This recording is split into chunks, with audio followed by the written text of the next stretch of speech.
Hello friends. हम government competitive exams के लिए बायोलॉजी पढ़ रहे हैं, जिसमें आज हम पढ़ेंगे राइबोसोम। इससे पहले हमने माइटोकॉन्ड्रिया और क्लोरोप्लास्ट पढ़ चुके हैं। अब हम राइबोसोम पढ़ेंगे। ठीक है, तो स्टार्ट करते हैं। राइबोसोम, जो राइबोसोम है उसकी खोज जॉर्ज पेलेट नामक साइंटिस्ट ने की है। ठीक है, जॉर्ज पेलेट नामक साइंटिस्ट ने इसकी खोज की है। ये जो है कोशिका के सबसे छोटे कोशिकांग है। कोशिका के सबसे छोटे कोशिकांग हैं।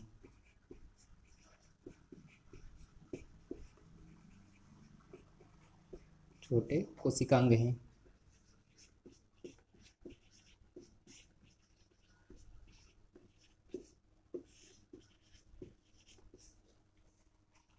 ठीक है, इसके बाद ये जो राइबोसोम है,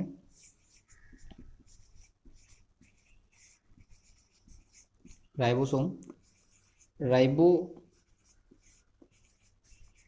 न्यूक्लियोप्रोटीन से बने होते हैं। राइबो न्यूक्लियोप्रोटीन से बने होते हैं।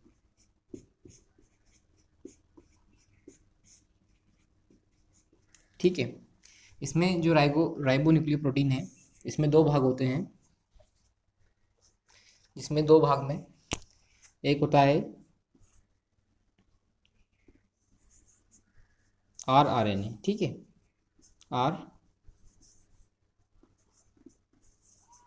rRNA, और एक होता है प्रोटीन। इन दो भागों से मिलकर के राइबो न्यूक्लियोप्रोटीन मतलब राइबोसोम का निर्माण होता है। और ये जो राइबोसोम है यूकैरियोटिक और प्रोकैरियोटिक दोनों कोशिकाओं में, मतलब कि हर जगह ये पाए जाते हैं। हर कोशिकाओं में राइबोसोम पाए जाते हैं। ठीक है, तो इसके आगे हम देखेंगे।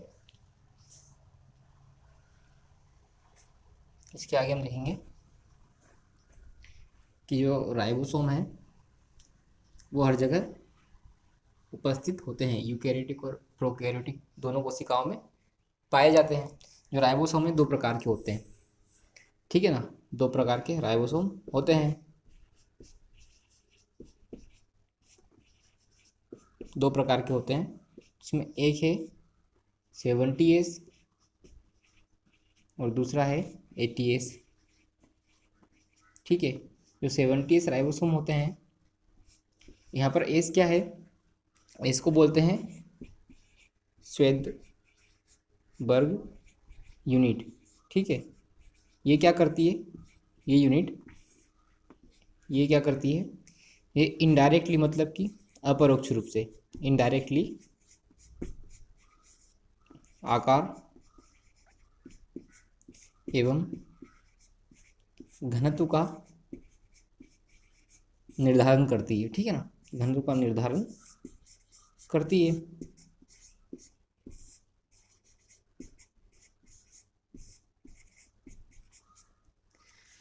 जो 70S राइबोसोम है वो प्रोकैरियोटिक कोशिका है। प्रोकैरियोटिक कोशिकाओं में,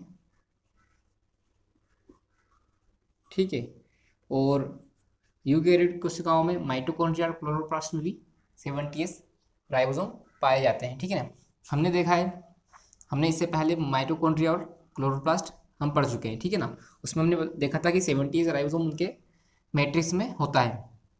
तो माइटोकॉन्ड्रिया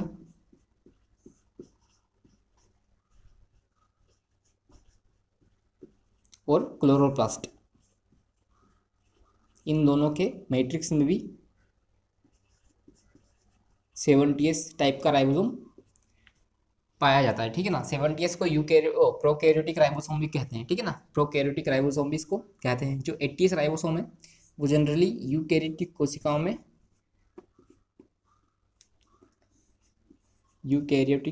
में, पाया जाता है। ठीक है, यूकैरियोटिक कोशिकाओं में कहाँ पाया जाता है, एक तो कोशिका द्रव्य में,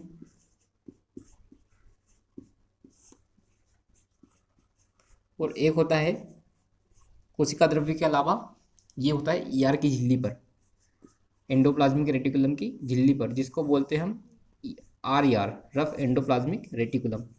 ठीक है ना। रफ किस लिए हो जाता है वो, क्योंकि उसके ऊपर राइबोसोम पाए जाते हैं, इसलिए वो रफ बन जाता है। ठीक है। तो यूकैरियोटिक कोशिकाओं में 80S और प्रोकैरियोटिक कोशिकाओं में 70S राइबोसोम पाए जाते हैं। राइबोसोम का फंक्शन क्या है? राइबोसोम का फंक्शन है प्रोटीन का संश्लेषण करना, प्रोटीन का निर्माण करना। ठीक है। तो इसका फंक्शन है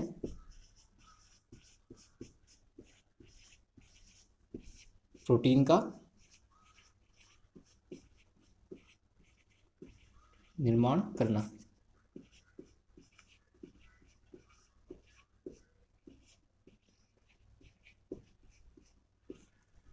ठीक है। इसका एक ही फंक्शन है प्रोटीन का निर्माण करना। इसके अलावा हम एक और टर्म है पॉलीराइबोसोम, वो देखते हैं। पॉलीराइबोसोम या पॉलीसोम। तो पॉलीराइबोसोम क्या होता है या पॉलीसोम क्या होता है? पॉलीराइबोसोम या पॉलीसोम, इसको एर्गोसोम भी बोलते हैं। ठीक है। एर्गोसोम, पॉलीराइबोसोम, पॉलीसोम, एर्गोसोम। इसमें क्या होता है, जब एमआरएनए पर, ये एमआरएनए, आरएनए 3 टाइप के होते हैं। ठीक है ना। एमआरएनए, टीआरएनए और आरआरएनए। जो संरचना बनाता है राइबोसोम की वो आरआरएनए है, और जो मैसेज जिसके ऊपर मैसेंजर होता है वो आरआरएन एमआरएनए, और जो अमीनो एसिड को उठा के लाता है वो टीआरएनए, ट्रांसफर आरएनए। ठीक है। इस पे क्या होता है, इस पे आरआरएनए आकर अपनी दोनों इकाई जोड़ लेता है। ठीक है ना। अच्छा, एक चीज इसमें रह गई थी कि राइबोसोम की 2 इकाई होती है। राइबोसोम, ठीक है ना, 2 प्रकार के देखे हमने। एक होता है 70S और एक होता है 80S।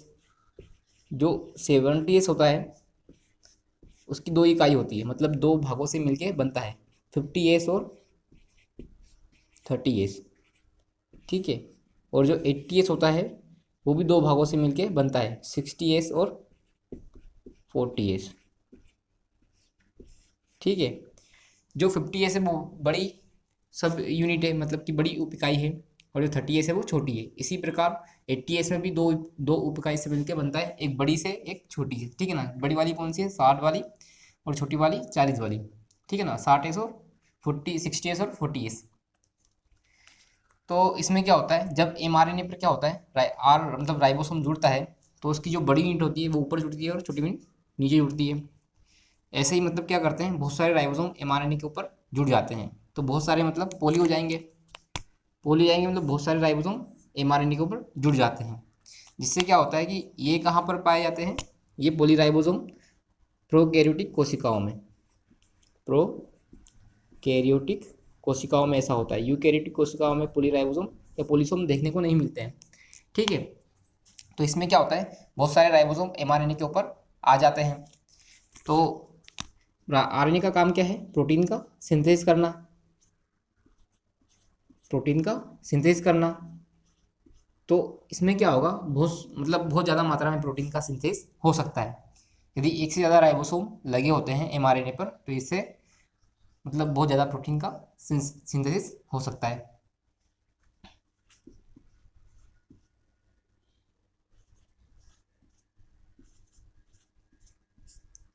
ठीक है। तो ये हो गया राइबोसोम का पॉलीराइबोसोम हो गया है। ठीक है। राइबोसोम की दो प्रकार के होते हैं, 70S और 80S। 70S में 50S और 30S, और 80S में 60S और 40S। ठीक है। ये याद रखना, ऐसे क्वेश्चन आ सकते हैं कि 70S की दोनों 2 यूनिट कौन कौन सी है, सब यूनिट, और 80S की सब यूनिट कौन कौन सी है। इसके अलावा और पॉलीराइबोसोम कहाँ बनता है? प्रोकैरियोटिक कोशिकाओं के अंदर। और इस पे क्या होता है कि एमआरएनए पर बहुत सारे राइबोसोम जुड़ जुड़ जाते हैं। ठीक है। राइबोसोम का कार्य क्या है? प्रोटीन का सिंथेसिस करना। इसके अलावा क्या होता है कि जब राइबोसोम बनता है, जैसे 50S और 30S, ये दोनों मिलकर 70S का निर्माण करते हैं। तो इसमें क्या होता है, जब 50S और 30S जुड़ते हैं तो इनको क्या चाहिए, magnesium ion Mg+2। Magnesium ion की एक निश्चित सांद्रता होनी चाहिए, और वो जो निश्चित सांद्रता है वो 0.001 मोलरिटी की समथिंग होनी चाहिए।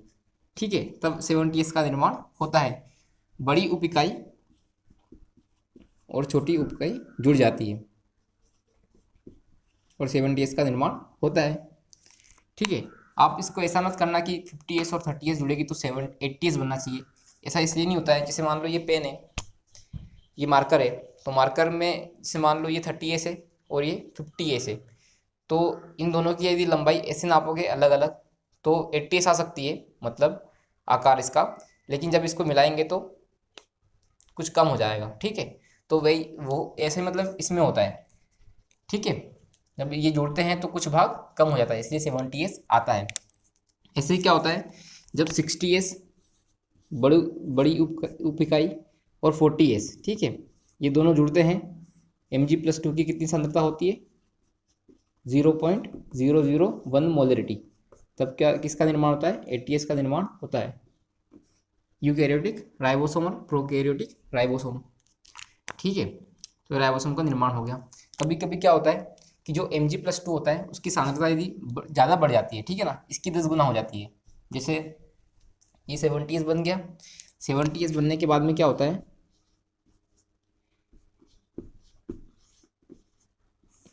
Mg+2 जो है उसकी मात्रा यदि बढ़ गई, कितनी हो गई, इसकी 10 गुना हो गई। ठीक है ना,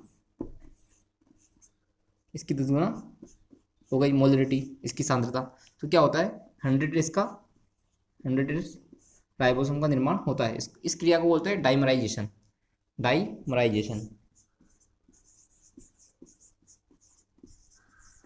ठीक है ना, तो जो मतलब इनकी जो संरचना है 50S और 30S राइबोसोम की, जो 70S कैसे बनता है वो डिपेंड करता है Mg+2 की सांद्रता के ऊपर। यदि ये सांद्रता कम होगी तो इसका निर्माण 70S का निर्माण नहीं होगा, वैसे ही 100S का निर्माण नहीं होगा यदि Mg+2 की सांद्रता इससे कम हुई तो कोशिका के अंदर, कोशिका द्रव्य के अंदर। ठीक है, तो ये राइबोसोम खत्म हो गया है। जो राइबोसोम है इसको कोशिका की प्रोटीन की फैक्ट्री भी कहते हैं। ठीक है, इसके कुछ नाम है वो देख लेते हैं हम।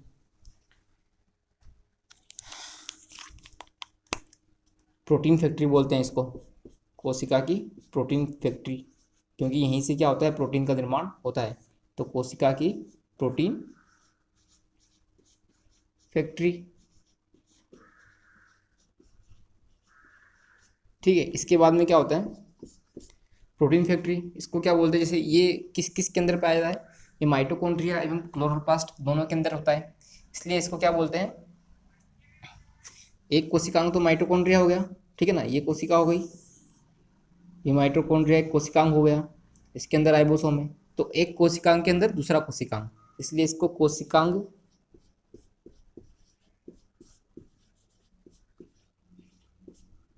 के अंदर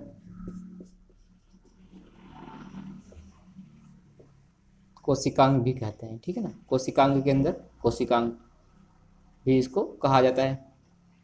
ठीक है ना, ये सबसे छोटा कोशिकांग है, इसको सूक्ष्मदर्शी से देखा गया था। जॉर्ज पेलेट ने इसको लगभग 1953 के समथिंग इसको देखा था। तो ये हो गया राइबोसोम। अब इसके बाद में हम पढ़ेंगे साइटोस्केलेटन।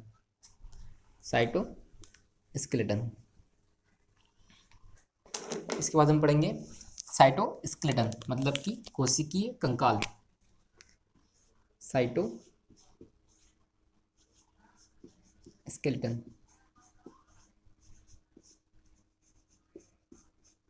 कोशिकीय कंकाल। ठीक है ना, जैसे ह्यूमन के अंदर होता है कंकाल, ठीक है ना, स्केलेटल सिस्टम, वैसे ही कोशिका का भी स्केलेटल सिस्टम होता है। लेकिन इसमें क्या होता है, इसमें मुख्य 3 प्रकार के मतलब इसमें क्या होता है कि प्रोटीन से बने होते हैं, जो कंकाल होता है वो प्रोटीन से बना होता है, मतलब फाइबर्स होते हैं कुछ। तो इसमें 3 प्रकार के तंतु पाए जाते हैं, ठीक है ना, 3 प्रकार के।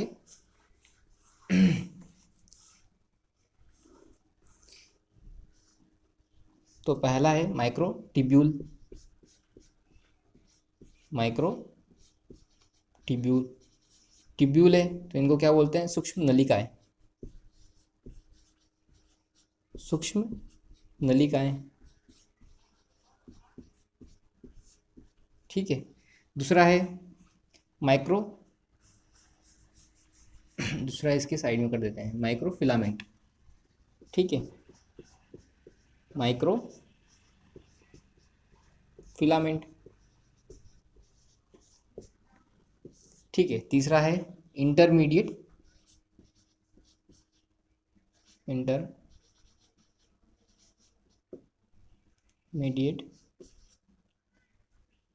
माइक्रोफिलामेंट,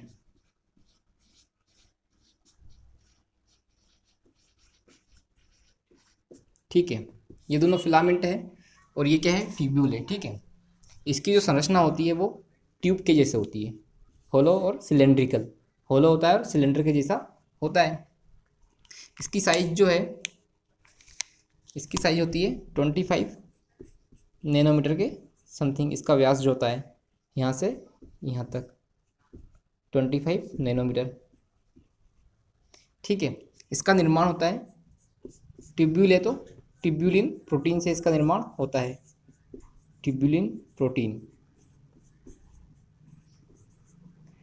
से निर्माण होता है, ठीक है। इसके बाद में जो माइक्रोफिलामेंट है वो कैसा होता है, वो होलो नहीं होता है, वो फिलामेंट है तो वो सॉलिड होता है, ठीक है। सॉलिड होता है, छड़ के जैसा होता है, रोड के जैसा होता है, रोड के जैसा होता है। इसकी जो साइज है, इसका जो डायमीटर है वो 6 to 7 नैनोमीटर के समथिंग होता है। और इसका निर्माण एक्टिन प्रोटीन से इसका निर्माण होता है, एक्टिन प्रोटीन से इसका निर्माण एक्टिन प्रोटीन से होता है। इसके बाद में जो इंटरमीडिएट माइक्रोफिलामेंट है वो उसकी साइज होती है इन दोनों के बीच में, इसलिए मैंने इन दोनों के बीच में इंटरमीडिएट माइक्रोफिलामेंट को रखा है। इसकी साइज होती है 8 to 12 नैनोमीटर, ठीक है ना। और ये भी फिलामेंट है तो ये भी रोड लाइक स्ट्रक्चर जैसा होता है। ये जो है वो ये क्या करता है, इसका स्पेशल जो फंक्शन है ये है कि ये न्यूक्लियस के चारों ओर बास्केट, न्यूक्लियस के चारों तरफ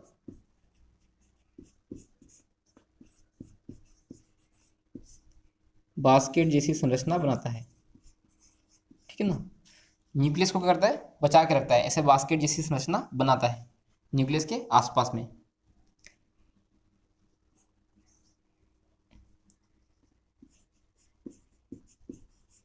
जैसी संरचना बनाता है।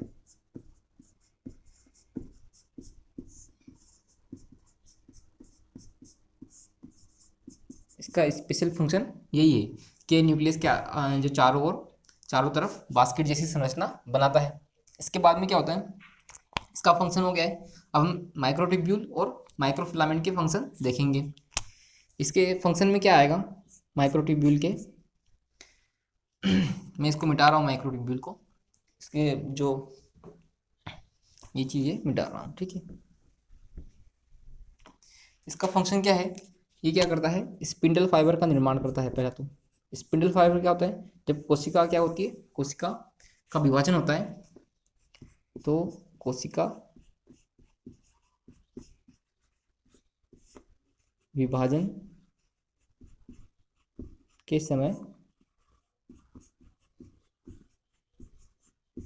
स्पिंडल फाइबर का निर्माण करता है।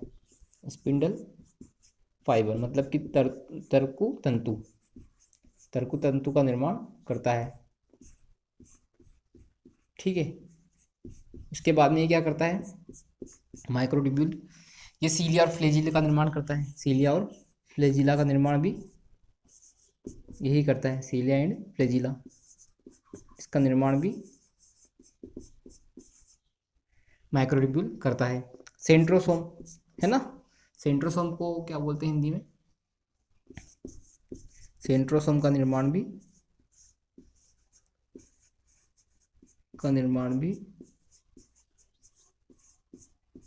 माइक्रोट्यूब्यूल करता है। सेंट्रोसोम का निर्माण भी माइक्रोट्यूब्यूल करता है। तो इसके 3 फंक्शन है मेन, कि कोशिका विभाजन के समय स्पिंडल फाइबर का निर्माण करता है। स्पिंडल फाइबर क्या होते हैं, जैसे ये कोशिका है, ठीक है ना, तो डिवाइड होती है ना, तो ये स्पिंडल फाइबर ऐसे बनते हैं, ठीक है। तो इसका निर्माण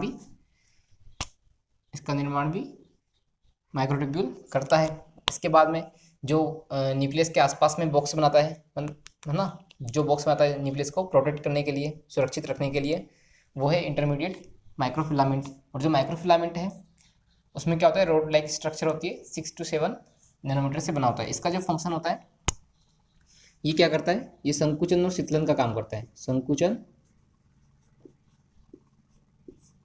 एंड शीतलन, ठीक है ना, कॉन्ट्रैक्शन और रिलैक्सेशन का कार्य करता है। मतलब इसके लिए ये क्या, जो एक्टिन प्रोटीन है, इसका कार्य ही होता है, ये पेशियों के अंदर भी पाया जाता है। शीतलन इससे संबंधित होता है, संकुचन और शीतलन से माइक्रोफिलामेंट संबंधित होता है। जैसे मान लो इसको मिटा रहा हूँ मैं जरा, संकुचन और शीतलन में क्या होता है, जैसे मान लो कोई कोशिका है, उसको यदि कुछ चीज़ अंदर लेनी है तो उसको बोलते हैं एंडोसाइटोसिस, और कोई चीज़ बाहर निकालनी है इसको बोलते हैं एक्सोसाइटोसिस। तो एंडोसाइटोसिस एक्सोसाइटोसिस में ये काम करता है, ठीक है। इसके बाद में जो अमीबा होते हैं उनमें क्या होता है, स्यूडोपोडिया का निर्माण होता है, कूटपाद का निर्माण होता है। कभी कभी क्या होता है, जो जैसे मान लो ये अमीबा है, तो ये जो जैसे मान लो ये अमीबा है, तो इसमें क्या होता है, ऐसे बहुत सारे कूटपाद बन सकते हैं। कूटपाद मतलब कि पाँव जैसे, ठीक है ना, वो सच्चे पाँव नहीं होते, स्यूडो होते हैं, मतलब कि झूठे होते हैं, लेकिन पाँव जैसे वो पेड़ जैसे उनके होते हैं, इसलिए उनको क्या बोलते हैं, स्यूडोपोडिया बोलते हैं। तो स्यूडोपोडिया के निर्माण में इनका क्या फंक्शन है, इनका फंक्शन है एंडोसाइटोसिस,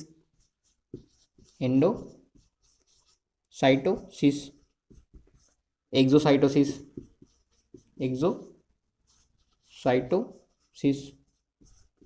और इसके बाद में स्यूडोपोडिया इन अमीबा, ठीक है ना, स्यूडोपोडिया इन अमीबा। इसके बाद में अमीबा के अंदर स्यूडोपोडिया। और क्या होता है, ये जब सेल डिवाइड होती है, मतलब जंतु कोशिकाओं में एनिमल जो सेल होती है वो डिवाइड होती है, तब क्या होता है, जैसे मान लो ये एनिमल सेल है,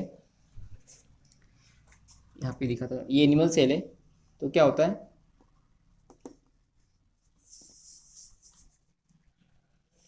यहाँ पे दिखा था, जैसे ये एनिमल सेल है,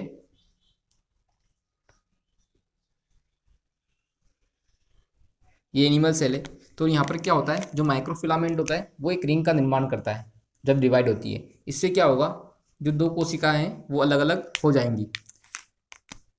तो ये जो रिंग है जिसका निर्माण माइक्रोफिलामेंट ने किया है, इसको बोलते हैं कॉन्ट्रेक्टाइल रिंग।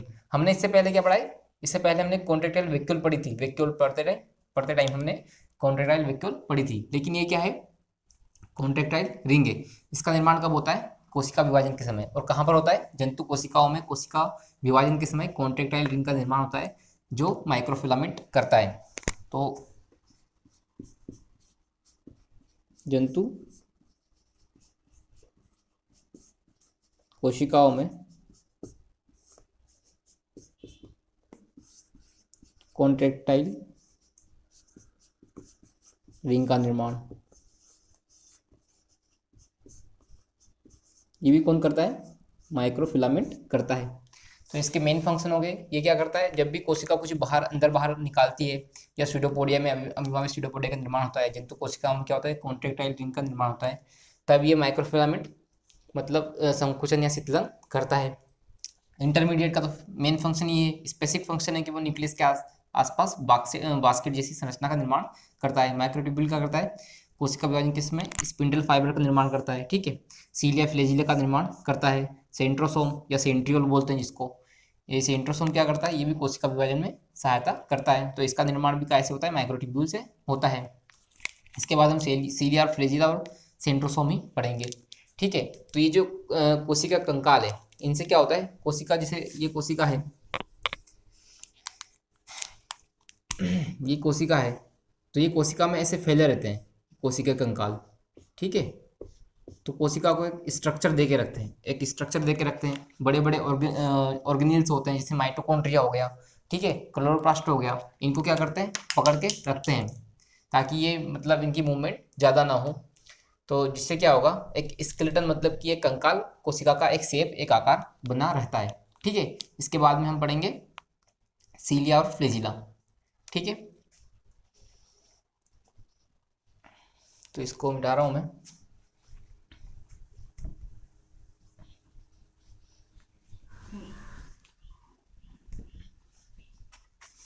हम सीलिया और फ्लेजिला पढ़ेंगे। सीलिया और फ्लेजिला हम दोनों साथ में पढ़ेंगे, क्योंकि ये एक जैसे, लगभग एक जैसी होती है, लेकिन उसमें कुछ अंतर है, वो हम देखेंगे, क्योंकि वही मेन होते हैं। ठीक है, तो सीलिया और फ्लेजिला, इन दोनों का निर्माण किससे होता है, सेंट्रोसोम की जो सेंट्रोसोम होता है, उससे ही इनका निर्माण होता है। सेंट्रोसोम क्या बनाता है, एक आधार बॉडी, एक बेसल बॉडी बनाता है, जिससे सीलिया और फ्लेजिला का निर्माण होता है। इसमें क्या होता है, सीलिया और फ्लेजिला में, तो निर्माण कैसे होता है, सेंट्रोसोम से। ठीक है, निर्माण बेसल बॉडी से, ठीक है ना। और बेसल बॉडी को हिंदी में बोलते हैं आधारिकाय, आधारिकाय। इससे ही काय का निर्माण होता है, सीलिया एंड फ्लेजिला का। ठीक है, सीलिया और फ्लेजिला का निर्माण बेसल बॉडी से होता है। और बेसल बॉडी का निर्माण, बेसल बॉडी जो बनता है वो सेंट्रोसोम से ही बनता है। ठीक है, सेंट्रोसोम। यदि ऑप्शन में क्या हो, बेसल बॉडी दिया हो तो बेसल बॉडी पे टिक कर देना, यदि बेसल बॉडी नहीं दिया है तो सेंट्रोसोम पे टिक कर देना, या सेंट्रियोल दिया होगा तो सेंट्रियोल पे टिक कर देना, सेंट्रियोल। ठीक है ना, क्योंकि सेंट्रोसोम के अंदर 2 सेंट्रियोल होते हैं। अब हम सीलिया और फ्लेजिला को देखेंगे, इसके बीच में हम अंतर देखेंगे। तो सीलिया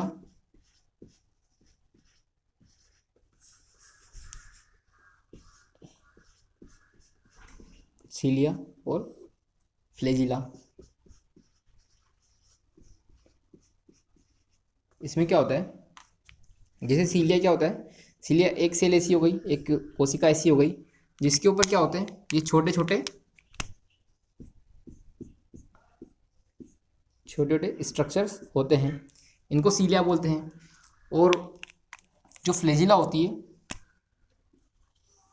जैसे मान लो ये कोई कोशिका है, क्लेमाइडोमोनास है, ठीक है ना, तो इसमें क्या होता है कि 2 ऐसी बड़ी बड़ी संरचना पाई जाती है। ठीक है, इनको क्या बोलते हैं, फ्लेजिला, और ये क्या है, सीलिया। तो ये फ्लेजिला होती है और ये सीलिया होती है। अब हमको दिख रहा है कि जो सीलिया है वो छोटी होती है, ठीक है ना, ये सीलिया जो होती है छोटी होती है, लंबाई में छोटी होती है, और ये जो होती है फ्लेजिला वो लंबी होती है, फ्लेजिला की लंबाई लंबी होती है। ठीक है, लंबी होती है। इसके बाद में जो सीलिया होती है उसकी संख्या क्या होती है, छोटी होती है, और वो संख्या में ज़्यादा होती है, संख्या में ज़्यादा। लेकिन जो फ्लेजिला होती है वो संख्या में कम होती है, लेकिन वो लंबी होती है, संख्या में कम। ठीक है, अब जो सीलिया है वो क्या कार्य करती है, सीलिया का कार्य है कि वो प्रचलन मतलब कि मूवमेंट, ठीक है ना, भोजन को पकड़ने में, किसी चीज़ से चिपकने में, मतलब संलग्नता, चिपकने में संलग्नता, ठीक है, या फिर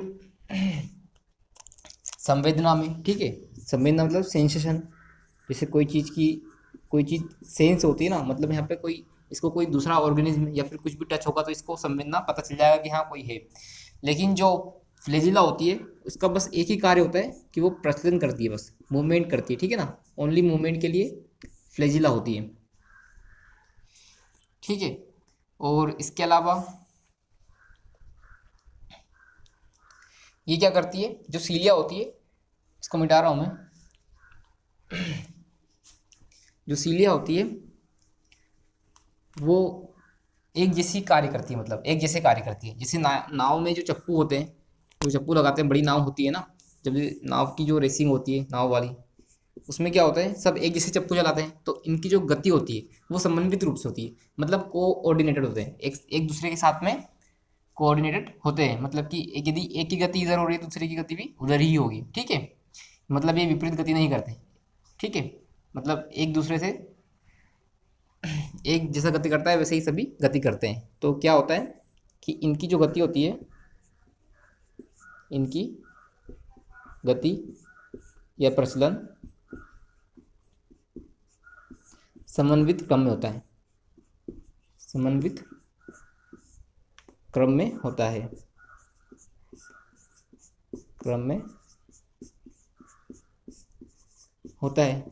लेकिन जो फ्लैजिला होती हैं वो एक दूसरे से इंडिपेंडेंट होती है, मतलब इनकी जो गति होती है वो एक दूसरे से इंडिपेंडेंट होती है। ये क्या करती है, ये एक दूसरे से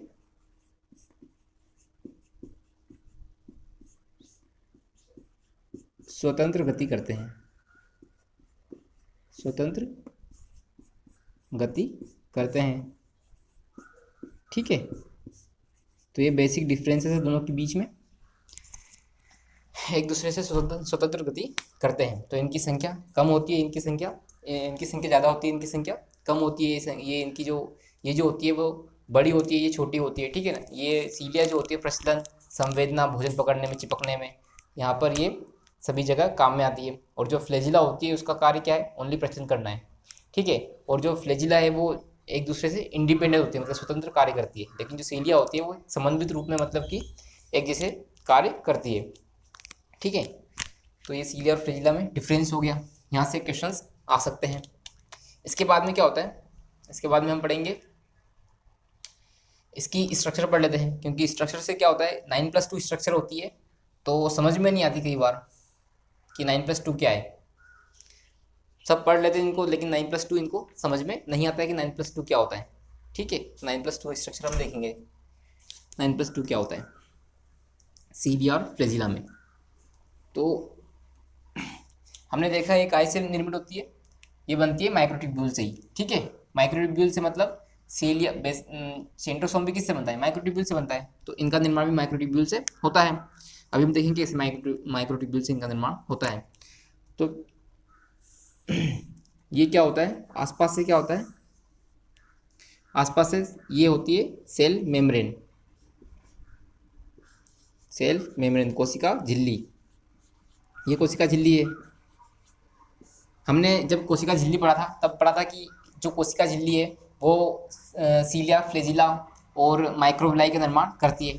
तो यहाँ पर जो कोशिका झिल्ली है वो इसके चारों ओर पाई जाती है, ठीक है।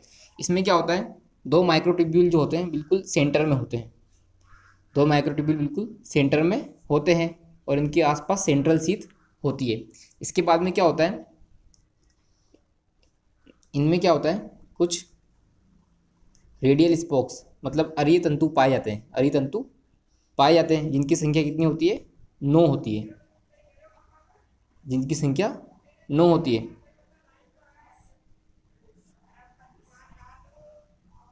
ठीक है, जिनकी संख्या 9 होती है। इसमें क्या होता है, जो जो माइक्रोट्यूब्यूल होते हैं वो सेंटर में 2 माइक्रोट्यूब्यूल होते हैं, और जो अरीय माइक्रोट्यूब्यूल होते हैं उनकी संख्या 2-2 होती है, ठीक है। अरीय माइक्रोट्यूब्यूल की संख्या 2-2 होती है।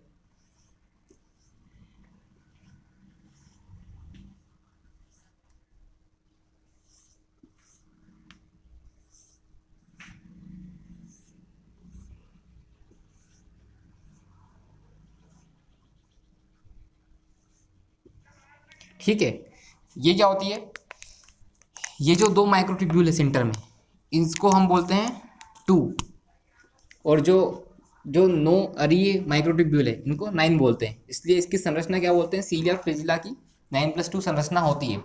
इसमें ये संरचना 9+2 की संरचना पाई जाती है। यहाँ पे कुछ एंजाइम से या फिर कुछ एटीपी वाली एक्टिविटी होती है, जिससे क्या होता है, एटीपी का निर्माण होता है, जिससे मूवमेंट होती है, ठीक है ना। सीलिया और फ्लैजिला की मूवमेंट कहाँ से होती है, यहाँ पे कुछ एटीपी का एंजाइम्स होते हैं, ठीक है ना। एटीपी पेज, जिससे इसका मूवमेंट होती है, सभी में ऐसा होता है। तो जो इनको बोलते हैं peripheral tubule, peripheral microtubule, microtubule. इसको बोलते हैं रेडियल स्पोक, रेडियल स्पोक। इसके बाद में क्या होता है, ये जो सेंटर में है इसको सेंट्रल सीथ बोलते हैं। सीथ मतलब कि परत, ठीक है ना, सेंट्रल सीथ, ठीक है। ये क्या आएगा, सेंट्रल माइक्रोट्रिब्यूल, सेंट्रल माइक्रोट्रिब्यूल। ये काय की संरचना है, सीलिया और फ्लैजिला की। जैसे सीलिया और फ्लैजिला ऐसे दिखते होंगे शुरू में, लेकिन इसको जब हम काटेंगे तो वो ऐसे, इसका ट्रांसफर सेक्शन काटेंगे तो ये ऐसे दिखाई देंगे, ठीक है। इसके बाद में हम पढ़ेंगे सेंट्रोसोम। तो ये हो गई है, ये सेल मेम्ब्रेन है, ठीक है। बाहर की जो परत है उसको सेल मेम्ब्रेन बोलते हैं। और जिससे ये जुड़े होते हैं, ये जो दोनों सेंटर वाले जुड़े होते हैं इसको बोलते हैं ब्रिज, सेतु, ठीक है। इसके बाद हम पढ़ेंगे सेंट्रोसोम। इसकी सेंट्रोसोम जो होता है उसकी संरचना भी कुछ ऐसे ही होती है, लेकिन उसकी संरचना क्या होती है, 9+0 होती है। क्योंकि इसके जो सेंटर होता है उसमें 2 माइक्रोट्यूब्यूल नहीं पाए जाते हैं, उसमें एक प्रोटीन होता है जिसको सेंट्रल हब बोलते हैं, वो पाया जाता है, ठीक है। तो उसको हम 9+0 संरचना कहते हैं। उसकी संरचना आप यहीं से समझ लो। जैसे यहाँ पे क्या होता है, सेंट्रोसोम में क्या होगा, इसकी संरचना फिर आगे बनानी नहीं पड़ेगी अपने को। इसमें क्या होगा कि यहाँ पर क्या होता है, बस एक हब ऐसे पाया जाता है, ठीक है। उसमें भी 9+2 होती है, 9 तो होते हैं पेरीफेरल वाले, और इसमें क्या हो जाएगा, 0 हो जाएगा, मतलब 9+0 संरचना। ये कहाँ पर होती है, ये होती है, ये होती है सेंट्रोसोम में, सेंट्रोसोम में, सेंट्रियोल में, ठीक है ना। इसको बोलते हैं सेंट्रल हब बोल देंगे, वहाँ पर इसको सेंट्रल हब बोल देंगे, ठीक है। तो हम पढ़ेंगे अब सेंट्रोसोम। इसको मिटा रहा हूँ मैं।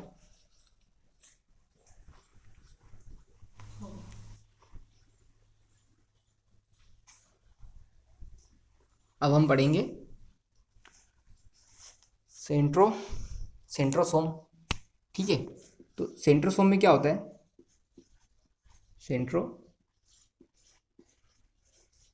सेंट्रोसोम, इसमें क्या होता है, जैसे ये कोशिका है और ये न्यूक्लियस है, ये न्यूक्लियस है, ठीक है। तो यहाँ पर क्या होता है, दो संरचनाएं, छड़ जैसी संरचनाएं पाई जाती है, और वो क्या होती है, एक दूसरे से परपेंडिकुलर होती है, एक दूसरे से परपेंडिकुलर होती है, मतलब कि 90 डिग्री पर होती है। इन दोनों के बीच में एंगल कितना होता है, 90 डिग्री होता है। जो सेंट्रोसोम है वो जंतुओं में और निम्न पादपों में पाया जाता है, ठीक है ना, निम्न पादपों में पाया जाता है, पाया जाता है। निम्न पादप क्या होते हैं, जैसे निम्न पादप क्या होते हैं, उच्च पादप क्या होते हैं, जैसे एंजियोस्पर्म्स, ठीक है ना, जिम्नोस्पर्म्स, ठीक है ना, ये क्या होते हैं, उच्च पादप होते हैं। लेकिन इनके नीचे जो होते हैं उनको निम्न पादप बोलते हैं, ठीक है ना। जैसे ब्रायोफाटा या फिर सेवाल हो जाएंगे, तो उनमें उनमें क्या होता है, उनमें सेंट्रोसोम हो सकता है। और सेंट्रोसोम का कार्य क्या है, सेल डिवीजन में जो स्पिंडल फाइबर होते हैं उनका निर्माण करना, ठीक है। और सीलिया और फ्लैजिला के लिए बेसल बॉडी का निर्माण करना, ये इसका फंक्शन है। तो ये 90 डिग्री पर होते हैं एक दूसरे के, पहला ये भी पॉइंट लिख लेना आप, कि एक दूसरे से 90 डिग्री पर होते हैं, न्यूक्लियस के पास में होते हैं, न्यूक्लियस के पास में भी होते हैं ये, ठीक है। और इनके ऊपर क्या होता है, कोई झिल्ली नहीं पाई जाती। जैसे राइबोसोम के ऊपर भी कोई झिल्ली नहीं होती है, राइबोसोम भी क्या होता है, झिल्ली रहित होते हैं। तो वो सबसे छोटे कोशिकांग भी है और झिल्ली रहित भी है राइबोसोम। इसके वैसे ही इसके ऊपर भी कोई झिल्ली कोशिका, इसके ये भी झिल्ली से घिरे नहीं होते हैं, ये भी झिल्ली से घिरे नहीं होते हैं, ठीक है। और इसके बाद में ये क्या करते हैं, इनका फंक्शन देख लो। फंक्शन तो इनका ये है कि ये क्या करते हैं, स्पिंडल फाइबर का निर्माण, तरकु तंतु का निर्माण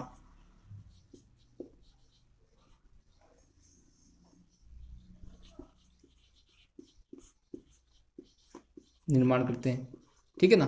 बनता किससे, माइक्रोट्यूब्यूल से ही तरकु तंतु बनते हैं, लेकिन उनको निर्देशित कौन करता है, ये क्या करते हैं, जब सेल डिवीजन होता है तो क्या होता है, जैसे ये दो सेंट्रियोल है ना, तो ये न्यूक्लियस के दोनों दोनों तरफ चल जाए, दोनों पोलों पर, दोनों मतलब एक पोल पे एक चल जाएगा, दूसरा पोल पे दूसरा सेंट्रियोल आ जाएगा, ठीक है। एक और फिर क्या होगा, ये क्या करते हैं, माइक्रोट्यूब्यूल ऐसे संरचना बनाते हैं, जिसको हम तरकु तंतु बोलते हैं, ठीक है। तो इन दोनों को ये तो क्या करते हैं, ये दोनों निर्देशित करते हैं माइक्रोट्यूब्यूल को, ठीक है, क्योंकि ये एक दूसरे के अपोजिट पोल पे चल जाते हैं सेल डिवीजन के टाइम पे। तो वहाँ पर ये क्या करते हैं, स्पिंडल फाइबर का निर्माण में सहायता करते हैं। और इसके बाद में ये सीलिया और फ्लैजिला का निर्माण भी करते हैं, सीलिया एंड फ्लैजिला का निर्माण भी करते हैं, ठीक है ना, का निर्माण। बेसल बॉडी से इनका निर्माण होता है सीलिया और फ्लैजिला का, और जो बेसल बॉडी होती है वो सेंट्रोसोम ही बनाता है, ठीक है ना। बेसल बॉडी आधारी काय, हिंदी में बोलते हैं इसको आधारी काय।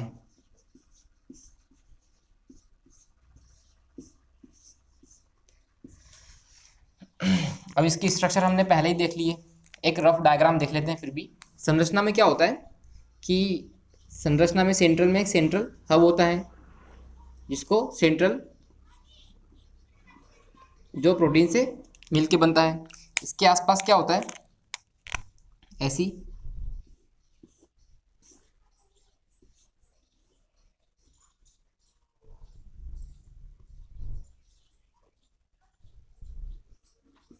ठीक है, ये क्या है, रेडियल स्पोक है, हमने पहले पढ़ा है। लेकिन यहाँ पर क्या होता है, 3 माइक्रोट्यूब्यूल होते हैं, परिधि में 3 माइक्रोट्यूब्यूल होते हैं, और सेंटर में कोई भी नहीं होता है, ठीक है ना। माइक्रोट्यूब्यूल सेंटर में नहीं होता है, एक प्रोटीन होता है, माइक्रोट्यूब्यूल नहीं होता है, बस प्रोटीन होता है सेंटर में।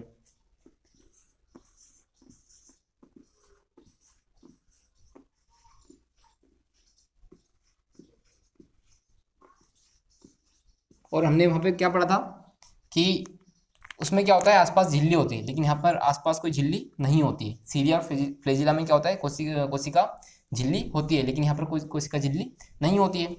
तो ये ऐसे ही होता है, इसको बोलते हैं सेंट्रल हब, जो प्रोटीन से बनता है, सेंट्रल हब, ठीक है ना। ये क्या है, पेरिफेरल माइक्रोट्यूब्यूल,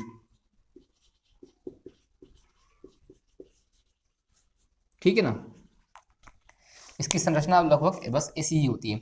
ये कैसा दिखता है, बिल्कुल बैलगाड़ी के पहिए के जैसा दिखता है, इसलिए इसको बैलगाड़ी का मतलब बैलगाड़ी के पहिए जैसा स्ट्रक्चर भी कहते हैं, ठीक है। तो आज हमने